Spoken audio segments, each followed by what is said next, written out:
John Steenhuisen celebrates his victory as party leader at the Democratic Alliance Federal Convention in Midrand over the weekend. Gallagher Mansion, the site of many political conferences and conflicts. The ANC Policy Conference in 2007, only person that mattered was man who now writing letters to Paul Mashatile and now man who filed a criminal complaint against a journalist. There were times when Julius Malema won an ANC Youth League conference, rushed to VIP room, kissed a baby, and went out again to give speech. And then he threatened to replace the entire ANC. This time, however, the tsunami was a different color, blue and punctual by nature. When I arrived at noon for a broadcast shift on Saturday, April 1st, all the journalists made the same point: they're running on time, Stephen, even ahead of schedule. It's been said over and over. As silly as it sounds, it's important. Much of our political culture comes from parties originating in what is often referred to as the Congress movement. There is ANC itself, SACP, EFF, IFP, COPE and UDM. All of them have their roots in this movement. Oftentimes, the events do not happen on time, or even close. The situation became so acute that when he took over the ANC, President Cyril Ramaphosa claimed it would be the beginning of a new age of timekeeping. The president and his ANC have failed at this so disastrously that they can't even launch their own national television addresses in time. Of course, it is a fact that higher the contention in a political party, later things will start. And perhaps the true meaning of DA's punctuality was that it wasn't really a controversial conference. Most of the conversations were about ANC, about the need to remove ANC in 2024. DA delegates are almost obsessed with it. The ANC never mentioned DA for years. And then, about 2011, ruling party started talking more and more about main opposition when Malema told thousands of ANC fans at FNB Stadium that DA said, "For whites, ANC is for you." How parties talk about each other and how often they talk about each other can be a reflection of how much and by whom they are threatened. The conference this weekend was about start of DA's election campaign, and for party it was all about ANC. That's why he believes he will get votes. Most of the delegates were happy to talk about who they supported as federal leader, and for almost everyone it was John Steenhuisen. Some said they felt they hardly knew his rival, Mpho Phalatse. It should say something about the DA, which is probably the only one in our policy that allows both leadership candidates to speak to delegates on live television for 5 minutes straight. It's impossible to imagine this happening in ANC. Since 2007, the leader and vice leader have had to be promoted together and even roam the stadiums together to avoid overt booing or cheering. Does merit matter in politics? In his talk, Steenhuisen focused on how he sees the future of DA, which is his clear theme for the conference. But Phalatse was more personal, talking about his qualifications as a doctor and suggesting that qualifications are important. At the Daily Maverick In the latest lead move, Phalatse makes a move at Steenhuisen, drawing on comparisons to Zuma, considering that Steenhuisen's opponents often mocked him that his last attribute was a matrix.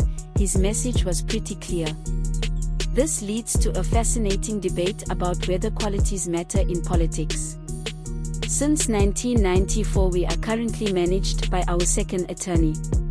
Since democracy, we have had an economist and a minor as our president. But probably the best politician was the only one who had what was called a substandard back then.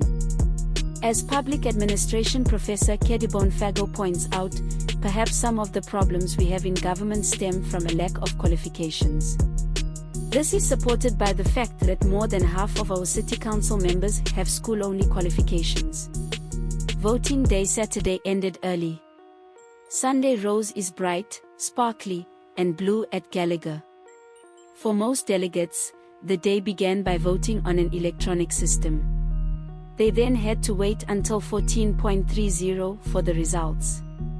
Steenhuisen gave another speech, reflecting his time as the previous leader, this time talking about how he solidified the party after Mmusi Maimane's departure. Then came the election results. There were literally no surprises. Steenhuisen won with 83% of the vote. It was interesting to note construction all them, pre-recorded announcements positions before each result, arrival president and vice presidents to podium. All made for television. There was even a harmonic note underneath it all to give the air more tension. When the federal leader's announcement finally came, Steenhuisen, his wife, their daughters and all took the stage. His little one seemed to be totally enjoying the experience, making fun of the music.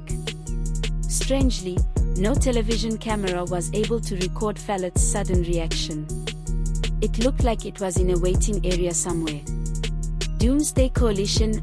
Then came Steenhuisen's actual speech, which outlined how he saw the future of DA and perhaps the country. At the Daily Maverick, Steenhuisen declares Julius Malema an EFF but political enemy number one. After re-election, he wants the DA to form a coalition of opposition parties and civil society movements. Basically, anyone who wants to work against the ANC and shares similar values will be invited to participate. He mentioned several times his speech about the EFF Doomsday Coalition, in which the ANC and EFF work together and nationalize everything site. The weekend was the first glimpse of DA's campaign strategy: vote for us or Julius Malema will become vice president. In some ways, this owes its roots to party's 2009 campaign, in which the DA simply used phrase "Stop Zuma." It is probably first real step towards countering what has been the ANC's greatest strength thus far, its ability to represent its constituency of people across country who speak languages, come from different classes and have views on life. Steenhuisen seems to suggest that the DA should be able to create its own version of this. It will not be easy. Working as a coalition can be incredibly difficult, as events in Tshwane have shown. And there are many reasons that make it difficult for people from different groups and parties to trust each other. As people continue to rally, Action SA President Michael Beaumont tweeted, "It's good that DA seems to reject previous ideas of coalition with the ANC and join the efforts of Action for SA, IFP National VF Plus and ACDP on a rainbow coalition platform. But have no doubts. The prosecution is joining something that others have started. This is an indication of how difficult all this can be. But the idea deserves attention because such a move will likely be needed to oust the ANC from power." After all, it was time for an incredibly tense interview with Helen Zille, and then it was time to pack up and leave. On the way out, I suddenly realized something. The DA had made its choices without grudges, shouting or shouting. It didn't even have to bring in people from outside to do this, just an electronic voting system where all candidates accepted.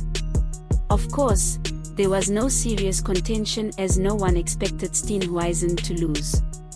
But still, delegates' leaders will likely feel energized and refreshed, as people sometimes do when spending time with like-minded friends, a single competitor.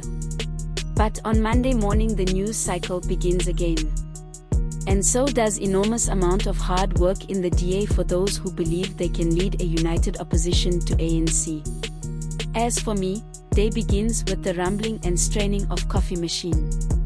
But at least I'm making progress in my fight against a common addiction.